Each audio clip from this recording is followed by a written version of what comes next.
Okay, we were talking about Saturday Night Live. I want to wrap it up, but I wanted to ask about the process of working with a guest host. What kind of collaboration did you have with guest hosts? Well, one of our guest hosts was Bill Murray.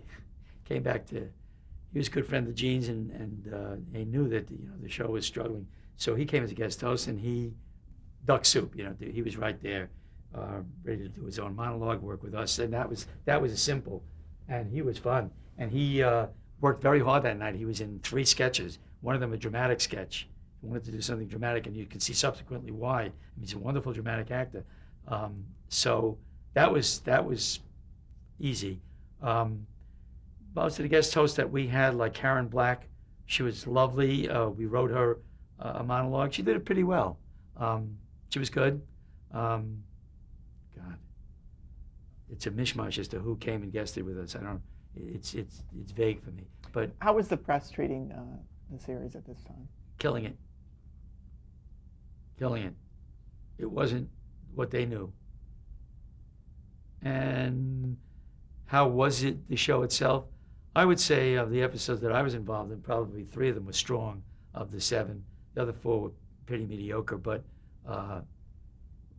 we had a lot of problems. We had a lot of problems. It was not easy because we didn't have enough strong writers. And the system is one that does really require, in a way, the way it's set up, you need the performers to be writer performers too, so that you get to be strong, to have strong sketches. It helps a lot if writer performers are doing some of them, because it means that it's organic, it's in them, you get the head start. So Eddie was Eddie's Eddie. Eddie was a superstar, and he was right there. He was wonderful. But the process it's very challenging. A notorious thing happened toward the end of that season with Charles Rocket. Were you there for that? And can you say exactly what happened and where you were at the time?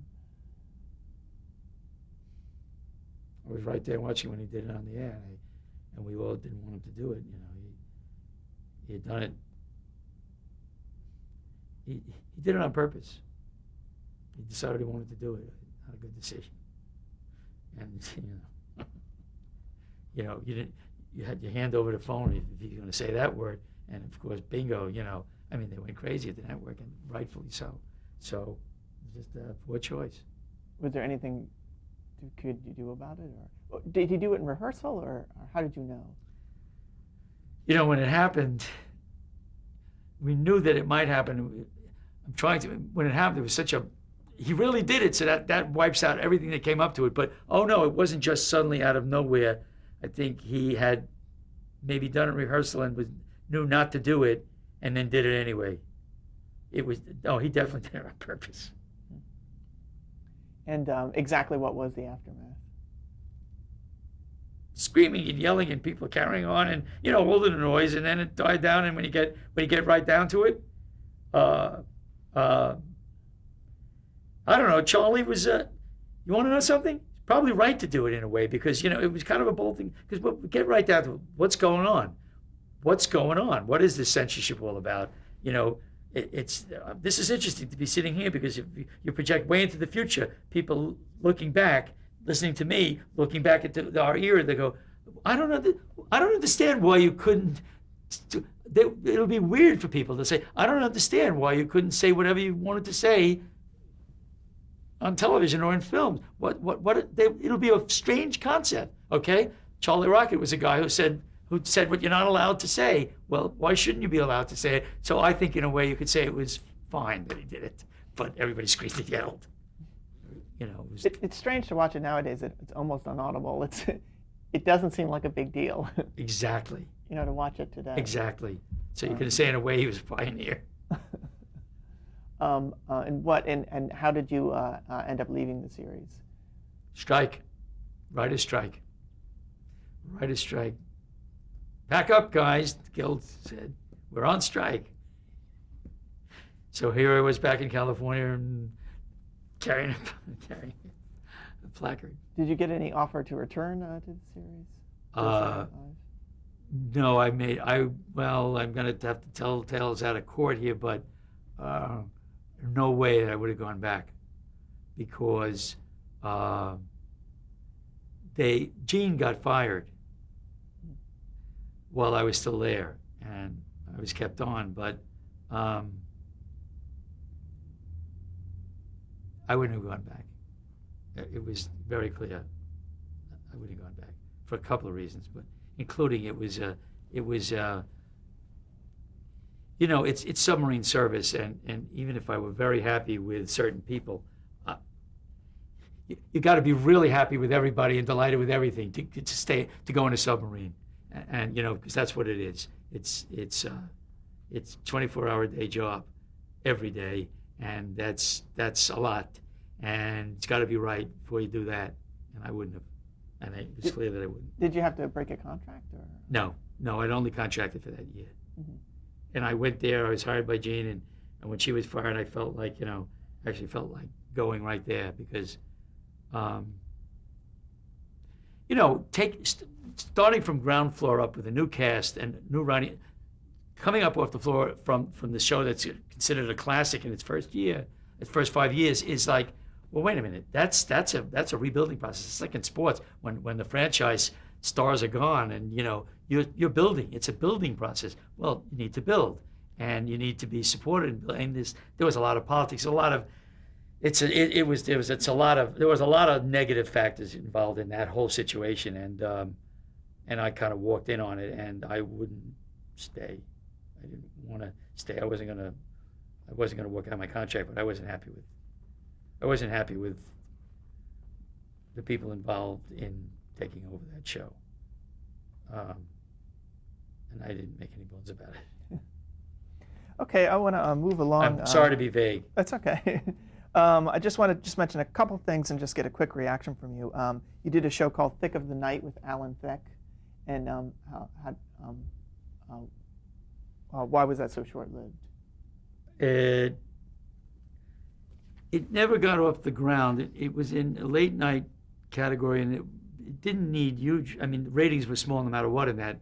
Everything's vulnerable there because nobody gets really big ratings. But why did it go off? I don't know. We had a terrific writing staff, and we wrote some good material. I don't know. I don't know with Thick of the Night.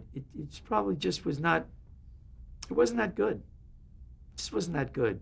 I don't think.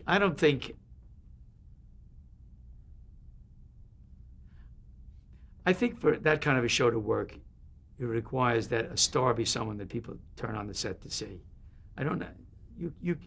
And I don't think Alan was bad in the show, but I don't think he's got the charisma. I don't think he's a talk show star. And I think it's that simple, really. As far as the work we did, I don't even know how to evaluate it. I just felt funny. I'd like to see it again. I'd love to take a look at some of the work. It was busy working and writing it, and I think we have an awful lot of funny stuff that we wrote, and I think I produced well, and the show just never was. It was always, it didn't get a chance to get its nose out of the water, and I don't blame Alan. I mean, Alan wasn't bad, and he worked very, very hard, but I don't think you can do it. I don't think you can have a romantic night without a moon up there. Okay, I wanted to ask about the movie Summer Rental. Where did the seed of that idea come from? Bernie Brillstein, the illustrious and wonderful Bernie Brillstein. Who shall I fill in a little about Bernie? Bernie is the manager of Jim Henson and Bill Murray and many, many wonderful talents. And he's also a producer, and he's Brillstein Gray, his management company. He's a very important and wonderful manager and producer in this town. And it's funny. I don't know how Bernie heard of us. I was working with Mark Reisman, and Bernie, my agent called and said, "Bernie Brillstein, you know who Bernie is?" I said, "Yeah, I've never met him, but he's got an idea that he sold to Paramount. Ned Tannen, who's running Paramount, has green-lighted a script to be written on an idea that Bernie has and wants to meet to see if you want to write it." So went up and met Bernie, and he said, "Here it is. I know Ned well, and the other night I told him I have an idea for a movie." A man takes his family to the beach for a vacation. Uh-huh. What else, Bernie? That's it. He's greenlighted the script. And, okay, always wanted to write features. I'd already noodled around and written some spec features of my own that I hadn't taken out of the drawer. And the bell rang in my head when he said that. First of all, I thought, I'm going to take a shot no matter what. The bell rang in my head. I went, oh, my God. Listen, I'm a Jew from Brooklyn. The last thing I ever want to be is on a beach. I don't like sun. I don't like wind. I'm afraid of drowning. It's not a place I'd ever go for a vacation. I have 3 kids and a dog. And if I went on a vacation, summer vacation at a beach, it would be a disaster in every which way. This is an absolutely great. I don't know why Ned Tannen or Bernie just said, I think it would be funny. And Ned Tannen thought so too. And I said, I don't know why they think it's funny. I know why it's funny. And I said to Mark, I said, can you imagine me or you? He's also a Jew from Manhattan. I said, we're not made for this. This is a wonderful opportunity, a format for comedy. Now the question is to find, the story, to find your hero, the hero's journey. Was John Candy attached already? No, he wasn't. John Candy at that time was not considered a leading man. And you wrote it not knowing who it would be? Not knowing it, nothing. Just concocted a story about, the story of Summer Rental, about a man who wants to redeem himself, his lost heroic self, the sailor. He wants to redeem that and win back his family's honor and vacation and house. And with it, tried to write a classic hero's journey. The protagonist, antagonist, and conflict, building conflict, climax and resolution, make it a classic story, and build a comedy into a classic story. And then when it was written, a weird thing happened. We delivered the script to our executive, David Kirkpatrick at Paramount, who was our development exec. We gave him our first draft, and we hadn't done any features yet. And he said, okay, when I get the first draft, and I'll give you my notes and then do a rewrite. That's part of the contract. First draft and 2 sets of revisions is in the contract. And he got it on a Friday morning, and he called Saturday afternoon. He said, listen, I got to tell you, I loved that first draft. So I gave it right to Ned Tannen, the head of the studio. What? And wait, let me finish. He loved it, and he's green-lighted the movie. First draft delivered on a Friday. Saturday afternoon, find out the movie's green-lighted. Now it's a mess. Now, and he also wants to do it fast, because this was December, and he wanted to open the movie in the summer, that summer. So we've got to move fast, because this is going to be the fastest production of a summer movie. It's at least a possible amount of time. We can just make it, so we need to find a cast. And I don't remember how John Candy's name came up, but we all agreed. A few people thought, John's not a leading man. I thought, oh, no. Oh, yeah, he's a leading man, especially in a comedy. He's a wonderful actor. I mean, he's our guy. We knew right away John would be great. We sent it to him. He was doing a movie down in South America, and we got a call right away. I'm in. I want to do this. So it all fell together. Carl Reiner saw the script and jumped, said, I want to direct this movie. It all fell in fast. It was an amazing thing. And people kept telling me, you don't understand what's going on in it. You don't understand the movie business. People write scripts for 25 years and don't have them produced, and they're still in the movie business. You're getting your first screenplay done on a first draft. It'll never happen again. And you were right. Now, you mentioned Mark Reisman. Reisman. Yeah. Can you talk a little bit about your collaboration with him? How did it compare to Tom Moore, your previous writing partner? Well, with Tom, I was working with Tom only when I was doing variety shows and Fernwood Tonight, etc. When I segued into for that movie and a couple of other screenplay assignments, it was with Mark, and it was different personalities, different people. we had fun together. We had a lot of success together. Different in that, different personalities. Mark and I think, worked. It was not as successful a collaboration in the sense that we didn't have as much fun together as I'd had in my other collaboration. I've had 2 collaborations. One of them was a lot more fun than the other. Both were successful and both were good. We didn't have as much fun, maybe because partly in feature writing, it's a different milieu, and I met Mark when I first went to Saturday Night Live. I knew who Mark was, and I got him hired onto that show. So he came to New York, and then we worked in New York. As a matter of fact, I wrote a sketch with Mark for Eddie Murphy to do a Bill Cosby. Eddie did a great Bill Cosby imitation, so I decided to write a sketch for him, and I wrote it with Mark, and we had a great time writing that. So that sketch writing, we really were flying back and forth, and we decided to partner up for, and that worked out. And then when we came back to California after the strike, we wrote some screenplays. We actually sold the first one that we wrote, and then David Begelman got fired as the head of, I think it was Columbia at the time. And just the day after we handed in our movie, and we actually found out, this is something interesting for writers. I mean, it's well known, but they'll hear it time and again.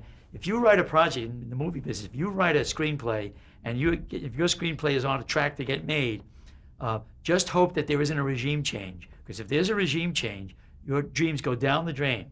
The new regime will not produce that script. And it's been said, I don't know if I agree or disagree, one of the things that's said is because there's a petty reason for it. They're not going to get any credit for it if it's a hit, and they're going to get blamed for it if it's not. And so they don't want to take things. That's a big generalization. It's probably true to a degree. I don't know how true, but it is. I've seen it myself, and in other cases, this is what happens. It's like this volatility of the business. That movie business, especially that way. That's why sometimes a movie gets to the screen and you find out that it was written 10, 12 years before. I want to mention just a couple of things before we get into Raymond. You had an association with Republic Studios? Had a development deal for 2 years, developing for them, and developed a couple of pilots. One of them was Country Comfort, which starred Larry Miller, the comedian, the stand-up comedian Larry Miller, who was also an actor. It didn't get on the air, but we shot that pilot and we developed it under Republic, which came back for a short time. Republic was a studio for a long time ago, one of the smaller but major studios in Hollywood, and Republic got bought by the Goldsmith banking family, was the main interest in, and they brought Republic back onto the map. I was one of the people that helped take it back off the map, along with a fellow named Bill Maher, who for a short time I didn't get to know Bill Maher, but he came in and had some project going there. It was a short-lived place. You also worked with Ed Weinberger on a number Yeah, of shows? I worked as a consultant for Ed Weinberger on some shows that he was developing, The Ray Sharkey Show and Baby Talk, which was starred Bill Hickey and an actor that was fired from that show who left the set and was never heard from again except for a few things he's done, George Clooney. Those shows were short-lived television shows that didn't last very long, that Ed created. Want to know anything about Ed? Sure. One of the fabulous characters of this business. Ed is a guy who was involved in Mary Tyler Moore, co-creator of Taxi, did a lot of important, great work. Extremely, extremely talented, wonderful writer, and big personality. Don't come bigger than that. And if you're in a room with Ed, you're laughing hard. He's, some writers are not necessarily that funny in life, but it's hilarious. And so that was my association with Ed. You also worked on the series Coach, which was a hit, I assume, by the time you appeared on it. On Coach, when I went into Coach, Coach was, I think I went into I don't know how many years it was on. It may have been on 9, and I went in for the maybe 6th and 7th fifth and sixth or sixth and seventh seasons of Coach. So I was there for a couple of years. Were you a staff writer or producer? Or I both? was a supervising producer, if I remember right on that show. Producer or supervisor, I don't remember my title. So I did a couple of years at Coach, and that was fun, and it was a good cast too. We had good writers. A fellow named Phil Rosenthal worked on that show, and Alan Kirschenbaum.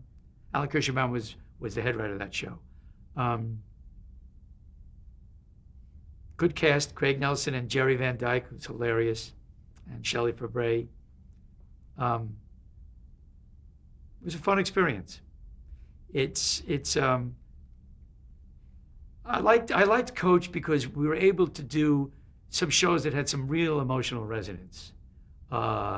It's not the kind of show Raymond is. It's not a show that had that kind of depth, but it at its best. Coach did some nice things, and I enjoyed it. So that brings us to Raymond. How did you come to get hired for Raymond? I was sitting on my house on a Saturday afternoon watching a basketball game, and the phone rang, and a pal of mine who I'd worked with on 4 shows was on the other end. It was Phil Rosenthal, and he said, "Jeremy, what are you doing?" I said, "I'm watching a game." He said, "I just finished writing first draft of my pilot. I'd love you to read it." And I said, "Absolutely, send it over." And an hour and a half later, he picked up his phone and he said, "Hello?" And I said, "We're on for 10 years. Phil said, "What?" I said, "You heard what I said. We're on for 10 years. He said, "Wait a minute. There's a long way to go before anything yet." I said, "Listen carefully to these words, Phil, because I speak to thee the truth. We are on for 10 years. He said, you liked it?" Phil's a modest guy. He knows who he is, but he's a modest guy. And he said, you liked it? I said, "I loved it." I said, "I've been around a while, Phil. This is the best pilot I've ever written. Not written. I wish I'd written Freudian slip I've ever read." And he said, "What?" I said, "It's great. It's fantastic." I said, "The characters are great. The central character is great. The comedic elements are great. The central conflicts are great. The setup is wonderful. You have a set piece. The set piece, the Fruit of the Month is hilarious." I said, "The characters are so well realized, and the dynamic, the relationships, and the story that you've told. It's beautifully, cleanly." I said, "It's fantastic." I said, and it's you." I said, "I know who you are." Even before I read this, I said, "I mean, you're a wonderful, wonderful writer." And I said, "This is there." I said, and I just was, "We're on for 10 years, and just remember that. Put those words in your head, because you'll see." It's like sometimes you see the future. I think we've all had those experiences.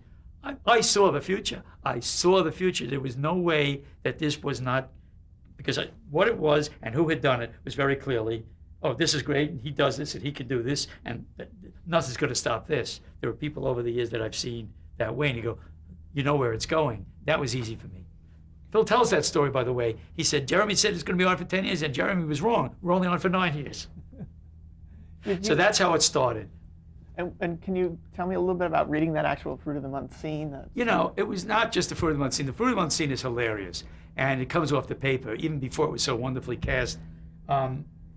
Reading the script was what I just said. It was like, it was a revelation. It was like, here's this buddy of mine who I know is a wonderful writer, but when you get a script like that and you go, right away, the people are wonderfully dimensional, specific, alive, funny. It's something that, get it and read it, I say to all writers. That should be in every writing course. That's one of the pieces of writing that should be there, because it's a textbook. It's a textbook, and it tells you, and you see, the great thing about it is that it's personal. Phil was writing from himself, and he's a brilliant guy. He was able to absorb Ray, having met Ray. He spent time with Ray and absorbed Ray, so he was obviously writing he was writing them both, but finally, when you absorb someone else, it's only because you can resonate to them. So it comes from the real place. It's like it's the real truth. It's, somebody great. It wasn't Shakespeare, but some wonderful artist from the ages once said that genius is really the knowledge. Geniuses are people that have the knowledge, either consciously or unconsciously. They have the knowledge that what's in your secret heart is in everybody's. And you look at that script, you will see your secret heart in it.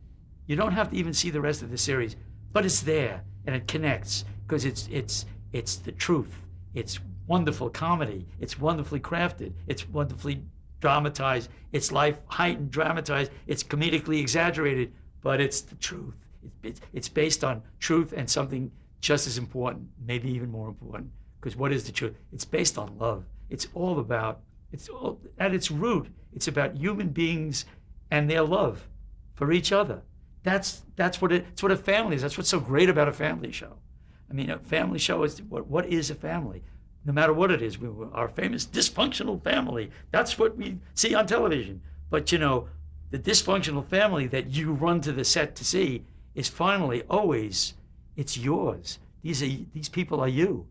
They're you because you know them, and if you know them, then they're you. The people you know in your life they're all part of ourselves. And so, and if they're a family, there's always love. It's always love. Even the most dysfunctional family, it's rooted in love. And if you got that, you don't have to say it. You don't have to do anything about it, but you got it. So it's profound, and that's why I recommend that pilot and that series, which I'm in love with. It's all about the truth. Now, when did you get the next call that the show was happening? Oh, I don't remember, but once I knew. Once in my mind, it was reality. It was going to happen, and it was in short order that Phil said we're gonna go to a table and have this read out loud. Would you come down? And he invited me and a couple of other writers that he knew. I know Lou Schneider was there, and I forget, but it was all a whirlwind in my mind because I was excited, and Les Moonbest, the head of the network, was there, and so did a reading of it, and once the actors it was terrific. There we go. There we go. We just started right there to do a quick rewrite, work on it a little bit. Needed very little, by the way, and for that initial script, you mean? Absolutely. That initial script. That's why I recommend people read the pilot and then take a look at the pilot that was on the air. And it's an inspiration too, because you go, oh, it was reworked to a degree, but essentially that's the show. It's the show that Phil wrote. And I think that's great for writers to take a look at it and go, hey, how do you like that? That's what's in me for themselves. That's what's in me. Never think, it takes a Phil Rosenthal or a Woody Allen or anybody else, that you too, whoever you are, you find your script, find it, and you can. Don't ever think that it's not you, in you. You find it and do it. That's why you're writing. You know what I mean? And don't know it. Know it. Go in for your true heart, and that's what these people have done. Do you remember meeting Phil Rosenthal when you first met him? Yeah, I met Phil when I went into a show.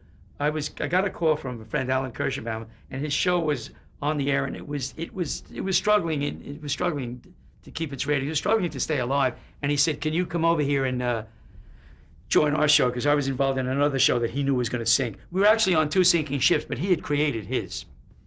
And he said, "I know," in a kind way, he said, "I know your ship is sinking. Could you come to my ship and help it maybe not sink?" And I said, "I'd be delighted." I was a fan of Alan's. And it's a show called Down the Shore.